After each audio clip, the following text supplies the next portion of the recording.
working document, select the Artistic Media tool from the toolbox. Let's start with the preset style. With it, you can draw a curve from a preset vector brush shape. As you can see, the style is applied to your path and looks like an ink brush. Check out some of the other options from the drop-down menu and apply them to what you've already drawn. In the property bar, you also have options for freehand smoothing and stroke width. Freehand smoothing changes how much the brush automatically smooths out after you've drawn a path. This is especially useful if you're working with a mouse and want the smooth and easy lines of a stylus. As an example, I'll write a word. Hey, notice the change in its look with the same word written with the same tool. If you want your path to stick to what you've drawn yourself, lower the smoothing rate. If you want it to compensate for any shakiness of your mouse, kick that rate up high. Let's move on to the brush setting.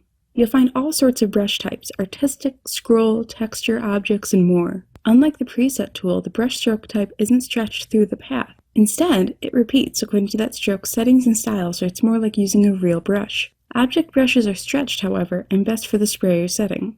Check out some of the texture brushes as well as settings for smoothing and brush width in the property bar. This sort of tool can allow you to create a multitude of real media style vector creations. You can also change the colors of your stroke quickly and easily. Let's move on to the sprayer setting for now. You'll notice objects made into brushes within the sprayer setting repeat through a stroke. There are settings in the property bar that control the size of sprayed objects, spray order, and even number of objects per sprayed dab. These settings change the way your objects are sprayed, evenly, randomly, or spaced at specific intervals. You'll also notice different object categories: food, paint splatters, music, etc., the bottom of which is a list called Custom. This is where any spray brushes you create will be saved. Once again, for now, let's move on to the calligraphic setting. This brush type works like any calligraphic ink pen. You can control the smoothing, size, and angle of your pen nib in the property bar. Change the angle and you change how your paths are formed. Play with the angle now by hitting the up or down arrows on a selected path, and watch as your drawn line moves with the change in settings.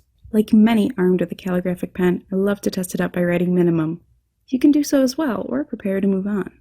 Finally, for the Artistic Media tool types, we have the pressure setting. This only works with a pressure-enabled tablet and stylus. You'll find you can create thick and thick line work easily with this setting. Adjust your brush size and smoothing rate at your discretion in the property bar, and join me in making an assortment of curved lines and squiggles to test it out. Now that we've had an introduction of the Artistic Media tool types, let's make some brushes of our own. Use the ellipse tool to draw an ellipse. Convert it to curves. Shortcut Ctrl-Q.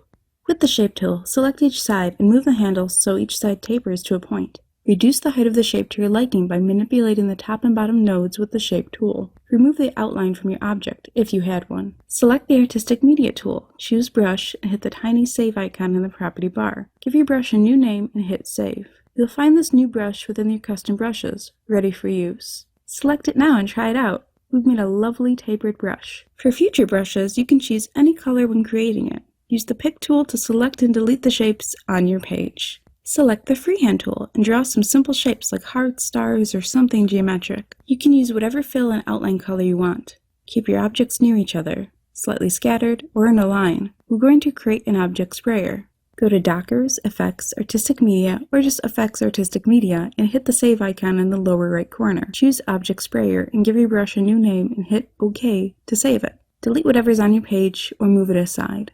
Choose Object Sprayer in the Artistic Media Tools property bar and you'll find your new brush under the Custom category. Test it out, play with some of the settings in the property bar, and enjoy creating custom brushes with the Artistic Media tool. Thank you